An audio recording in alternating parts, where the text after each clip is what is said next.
Boys, today we are going to be reacting to the hidden laws of the finals. Shout out Monkey Man for suggesting this video. Everybody lock in. Let's see what this video is about. Have you ever opened up the finals and thought, what the hell is even happening? I mean, yes, we all do because of how much... Let me know if it's a good volume. Yo, what's good, Kian? Chaotic? But I don't mean the gameplay. I mean, why are we fighting each other? Who are these sponsors? Why is a group of nerds trying to hack the show every 2 seasons? Wait, there's a story in the finals?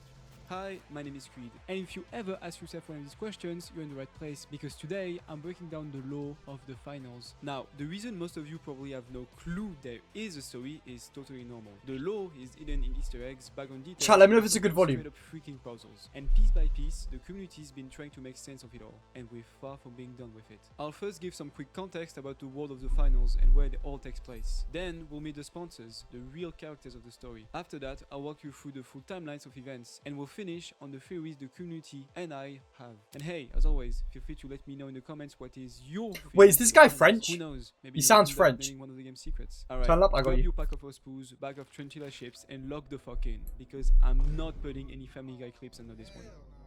The year is roughly 2100. You've just clocked out after a long day at NGMO, where your job is monitoring people's private messages to make sure they weren't talking shit about your customers. So you're a little bit rattled after your day in the meat space. That's what they call the real world here. It's graphic. To calm down, you crack open a new Ospoos can you just picked up. On the label, made from real tiger juice. Huh. That looks banging. Then That forget looks bitch, banging. head home, flop into the couch, throw on your Volpe VR headset, and tune into the world's greatest show, the finals. It's a game show where contestants go for a cash. I'm not going to explain the damn game. But whether you're watching or actually trying to make it in, the dream is always the same: fame, fans, and that sweet, sweet sponsor deal. Bro, yo, this video makes me want to play the game, chat. Oh my. So think of it. I want to hop on.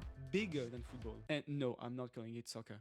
Now that I've placed the context, you might be wondering, who's the main character of a story? Is it Scotty, the announcer? Maybe one of the old contestants like Dede? Or maybe me? Let me stop you right there. It's not you, buddy. I mean, does this look like main character material to you? Yeah, me neither. Because here's the thing, the real stars of the finals aren't individual people, they're the sponsors. The finals exist in a world of super capitalism, where everything is branded, everything is for sale, and everything has a price. So if you really want to understand the story, you first need to understand the sponsors. Back in 1982, an operating system called Mukdo OS was released, which is somehow still involved in running the finals to this day. Yo, I'm getting an epileptic attack. Can he chill with the... noticed the similarity to the Commodore 64, and yeah, you'd be right, because a lot of brands and events in this universe are direct references to real-world counterparts. Around the same time, a company called Multico was founded. They're the ones who own the finals. Yeah, I got you. I'll turn up a bit. We barely know anything about them, just that they're an absolute beam of... Let me know if that's good or not. I'm talking like if BlackRock and Microsoft had a baby, okay? And like any megacorps worth their weight in unpaid interns, they also act as an umbrella, covering other brands and sponsors in the game. Take Alto, for example. They're an insurance company specializing in protecting digital assets, and also selling sun and alien invasion insurance. Yeah, basically professional fearmongers. Their CEO, Cranberry Hotel, also owns the Hotel World's Casino in Las Vegas, so the guy can literally insure my gambling addiction. No!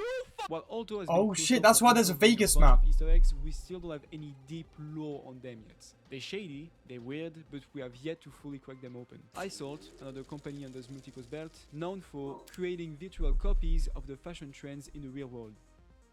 Yeah, I don't call this swag. Their entire business model is basically... No, wait, what?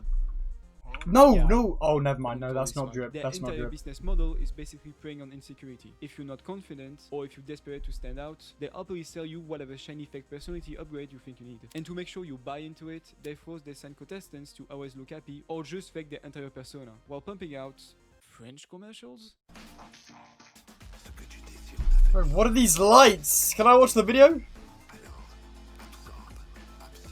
They want you to absorb something if you didn't get it. And finally, we've got NGMO, the third Multico company we know of. They sell themselves as an invest communication infrastructure, bridging the gap between mid-space and a virtual world with unparalleled speed and accessibility. You're a glorified Wi-Fi provider, shut your ass up. As I mentioned before, NGMO also controls the reality shield, filtering undesirable comments and opinions from ever reaching their customers. Or in their words, we don't censor, we cultivate, for a global community of friends. Let me translate the corporate bullshit for you. They spy, they censor, and if you don't pay for the service, well, let's just say you stop being part of their global community. Now, moving away from Multico's umbrella, let's talk about Alpha Acta. They're basically a family-owned defense contractor that's been around since at least the Me taking French GCSE, understanding absolutely everything.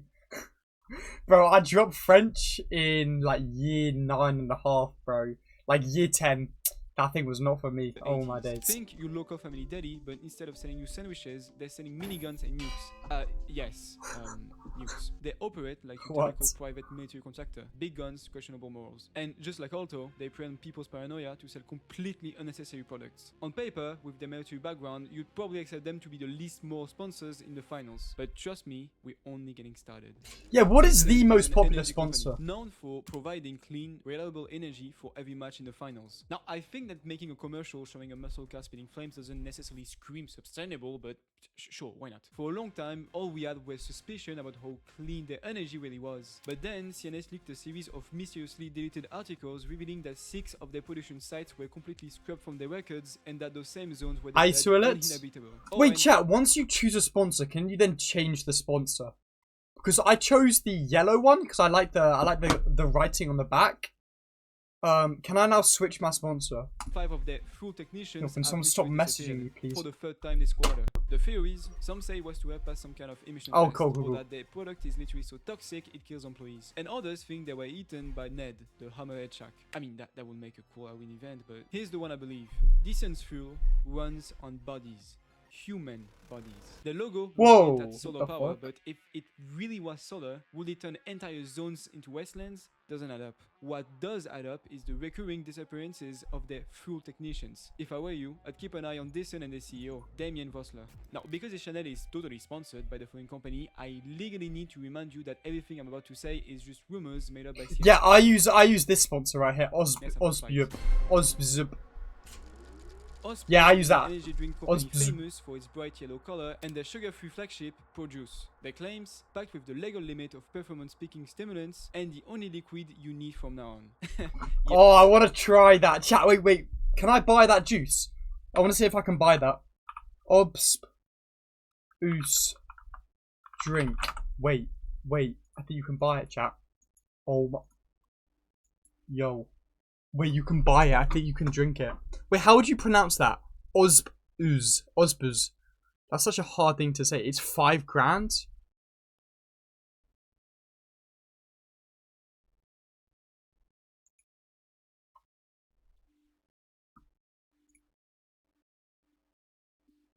You can buy it, chat.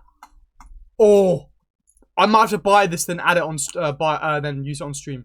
I just want to see how much it costs. I don't want to actually. It's probably a $5, yeah, probably. What does it have?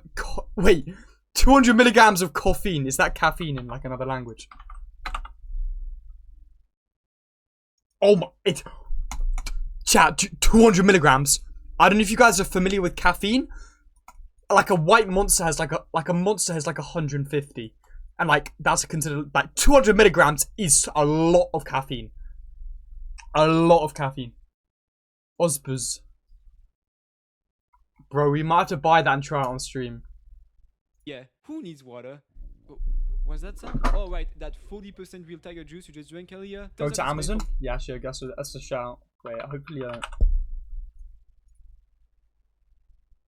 Osbuz. Shit, bro. Wait, you can get hats?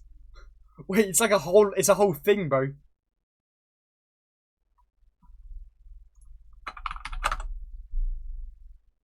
Oh my, they're trying to sell me this, bro. Chat, have you seen this? It's got like, I think it's called, what's it called? MDMA. Not MDA. What's it called, bro? No, not THC, it's the other one. We are buying, we cop some finals merch, bro. We might have to cop some finals. This is low-key swag, chat. Right, let's lock in with the video. Tiger fruit, grown and harvested by Tantila on the South Atlantic landfill. Yes, landfill. CBD. Yeah, good comps. Good comps. Effects you're having right now, including the intense color saturation, momentary dissociation for special norms, and minor conversational From the latest leaks we just talked about before, articles were shown about riots caused by a regional OSPU shortage, which was accompanied of a rise of usual side effects like sleep collapsing and skin detachment symptom. Your skin what now? So yeah. Bro, I don't really understand this guy very well. I have to like really try to look into extremely him. addictive drugs that don't show any side effects until you stop drinking it. Basically, Monster Energy meets heroin. Allegedly.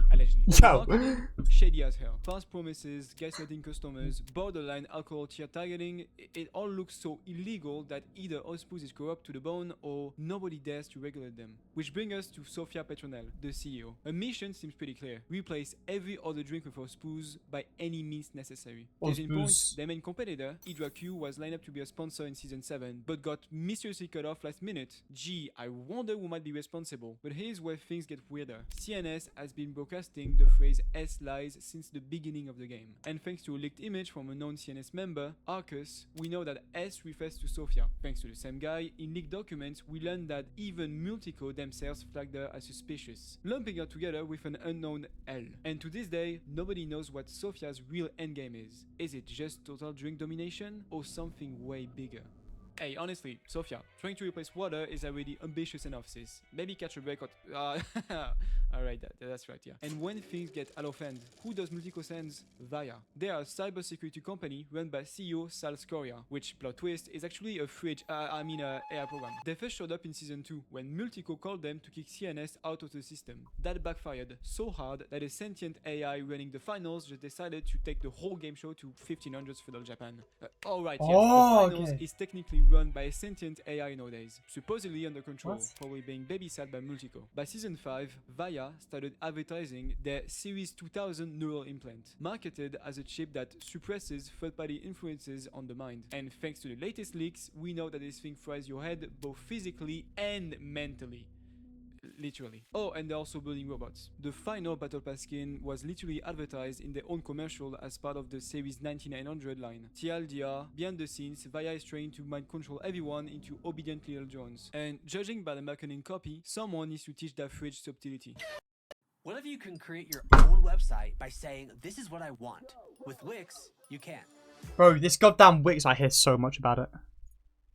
For sponsors outside of Multico is Ivada. They're marketed as a premium skin supplier, clothing, weapons, gadgets, basically the Louis V of VR. If you've looked closely at the cosmetics, you'll notice that they're often bundled with other obscure brands. The cross square symbol tied to the 401 kilowatt KM core brand, which is then linked to the DXZ, X7AV, and CRMP brands. We don't know jack about most of these, except that CRMP is connected to audio. Beyond that, pure cosmetics for now. I just wanted to get them out of the way so you don't start conspiracy theorying their purpose in the comments. Now, of course, there are more sponsors in the game, but truth be told, half of them are just filler brands with no lore yet. We'll circle back to Volpe later in the video. Bro, there's so much lore. There's not much I can say about them or their CEO, Mackenzie Lapis. They should like teach this in school. Gentilla, well, their lore so far begins and ends with the Tiger Juice. Since we've already talked about CEOs, the only two characters worth mentioning are the commentators of the game show, Scotty and oh, okay, this is good. She's known for her obsession with numbers, spreadsheets, and statistic glazing. Also, nah, chat, this is the hot news. This is the hot news right here. This is good. This is good. For her obsession with numbers, spreadsheets, and statistic glazing. Also, she has a virtual Swedish Valand. Who's the good boy? Who's the good boy? Who's the good... You. You're the good boy. The biggest theory about June is that she might not even be real. We don't have confirmation yet, but this has been floating around for a while. This will explain why even backstage her voice sounds digitized, and that she refuses to drink OSPUS unlike Scotty, who's a known June's a baddie. Addict. Yeah. Wait. Now, June finals. Should we get a closer look, chat?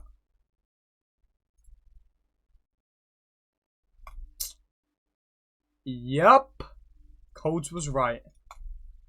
Scotty is supposedly a former contestant. From his many voice lines, we know that he helped create the finals Sentient AI, and that he's got some kind of close relationship with Volpe, as he requested early access to their VR headsets. There's also a line from June saying he's the contestant with the most death, so the guy was probably a light main. The weirder bit, Scotty believes that OSPUS and CNS are secretly working together. We'll come back to that theory later, but let's just say that this guy knows. Chat, do you know what it reminds me of, bro? It reminds me of Ready Player One. I don't know if you guys have watched that movie, but if you have, the finals Loki reminds me of Ready Player One, like with the lore. Bottom line, Scotty isn't just an announcer, and he's probably involved deep in the making of the game show.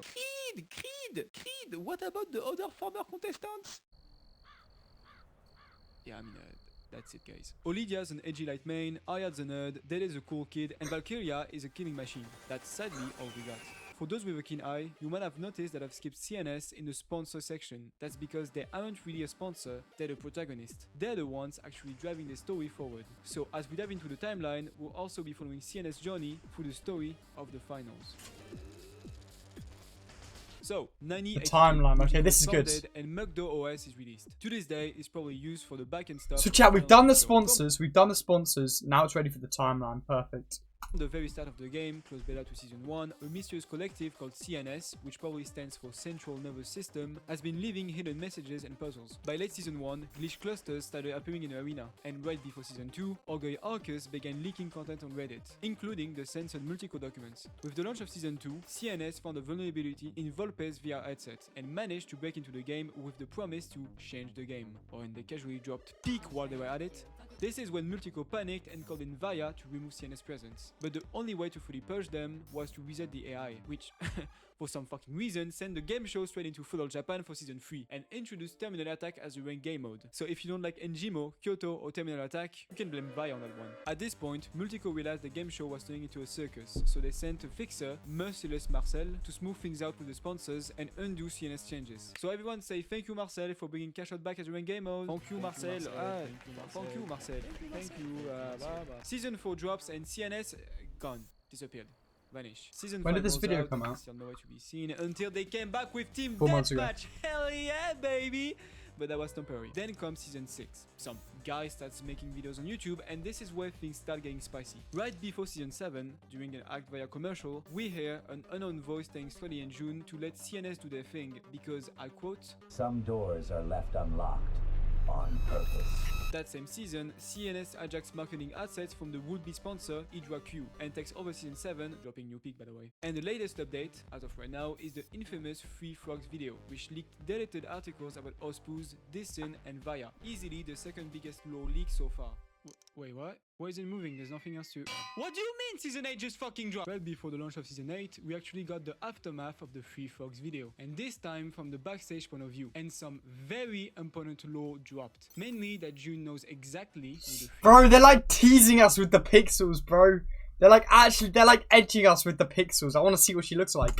And that the Major is canon, with its main stage literally being built over the Fox Pond. We'll circle back to the Fox later, but outside of that, Season 8 didn't reveal a ton of lore. The only other key details are that Trentilla is moving beyond agriculture into something bigger, and that the administrator from TF2 is their CEO. For now, all you need to know is that something big is coming, and Multico is using the Major to distract the audience from something much, much darker.